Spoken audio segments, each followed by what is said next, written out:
A handful of people would. The vast majority would turn. Let's hear first. Now we need to begin to investigate the reasons why you think it's the right thing to do. Let's begin with those in the majority who would turn to go onto the sidetrack. Why would you do it? What would be your reason?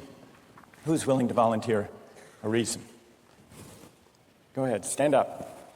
Because it can't be right to kill 5 people when you can only kill 1 person instead. It wouldn't be right to kill 5 if you could kill 1 person instead. That's a good reason. That's a good reason. Who else? Does everybody agree with that reason? Go ahead. Well, I was thinking it's the same reason on 9/11.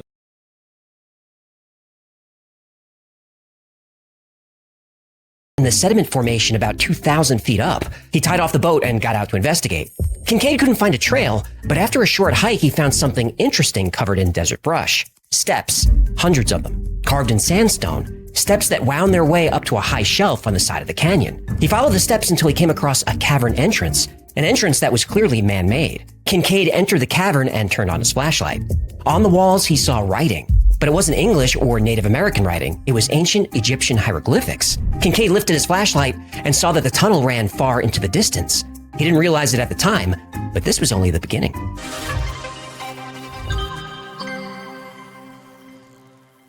When G.E. Kincaid tied off his small wooden boat to investigate the strange coloration of the rock wall, he was hoping to find clues that would lead him to a mineral deposit. He wasn't expecting to find hieroglyphics. When Kincaid noticed chisels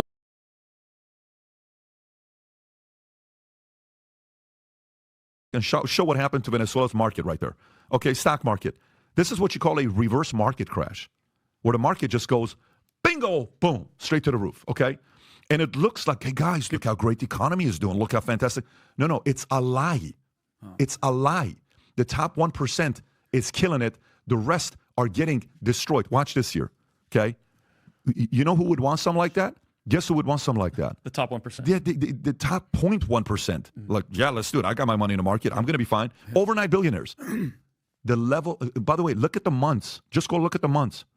Actually, look, do you guys really see this chart or no? Do you see what this chart is? 1 week, 10 months. Guys, it's only a 1-year chart. A year ago, where was their stock? Venezuelan stock market, all the way at the top. Was that IBVC? It was at 10,000 a year ago. It's at 63,000. The market's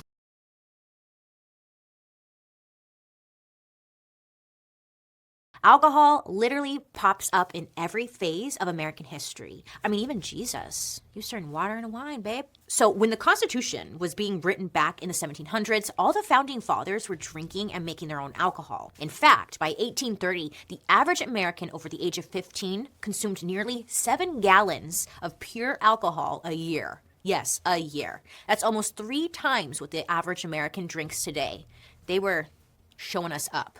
The point I'm getting at is drinking is just as much a part of American history as the Stars and Stripes, baby. I'm holding a flag.